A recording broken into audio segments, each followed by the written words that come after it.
Ito na. At ganun. Ito pala.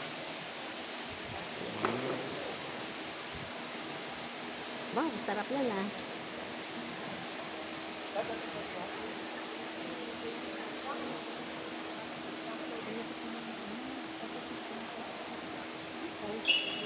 Ang dami ko ng baran.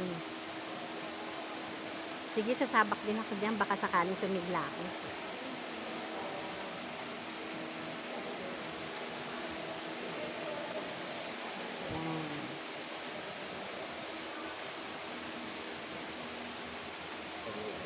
Yan.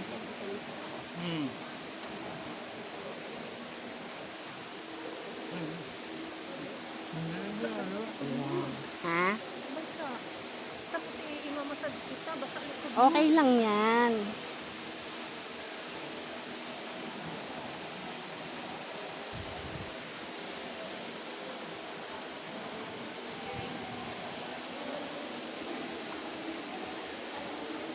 Yan po si Roland Perez, ano?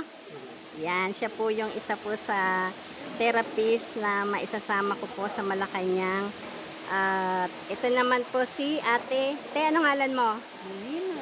Monina. Wala na ba apelido? Yung Monina lang talaga. Nilay. Nilay. Yan po. Yan. Siya din po yung isasama ko rin pong sa nabuo ko pong grupo na dadaling ko po, sasama ko po sa Malacanang. Bali, 5 po silang therapist na isasama ko. Yan. Tapos 5 din po sa Manila. Yan. Sakit, ang sarap pa. Ayan.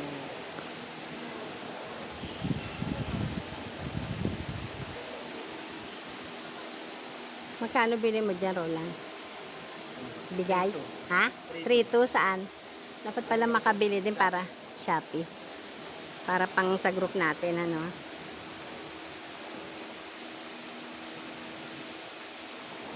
Pag nakaipon ako, mag-aano tayo sa December.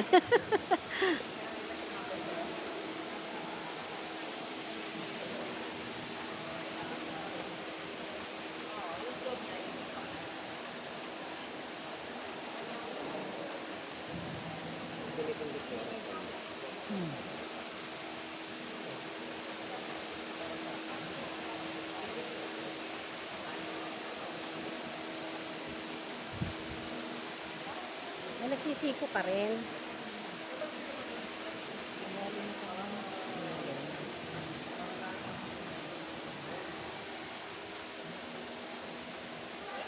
Mahirap pala maging leader, ano? Kahit may sakit ako, naalala ko nandito ka na. Sabi ko, maga ka dumarating. Sabi ko, Maricho, paano kaya yan? Talagang hindi ko kaya. Mga anak ko, ako po, binabantayan ako. Sabi, ma, huwag ka muna magte-therapy, ah.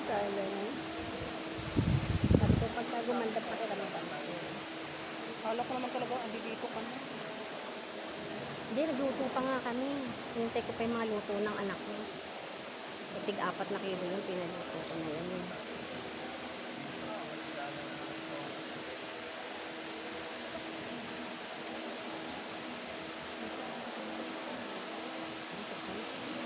Tubig yan.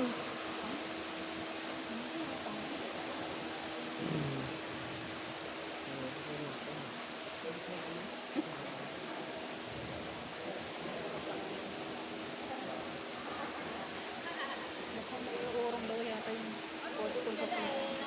Ha? Mukhang balak i-urong yung pagpunta ng Pampanga. Yung urong daw.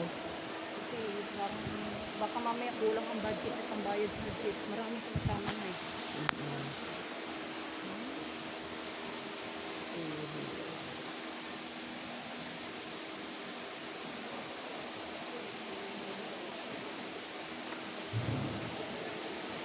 Lalim dyan, ano, hindi madukot, ano. Nung minsan, inatake din ako, natutulog ako, naramdaman ko, lumaglag yung balikat ko. Nagmamadali ako, nakapikit pa ako, pasok ako sa kwarto ng anak ko, sabi ko, na-stroke ako, sabi ko gano'n. Buti nag-okay.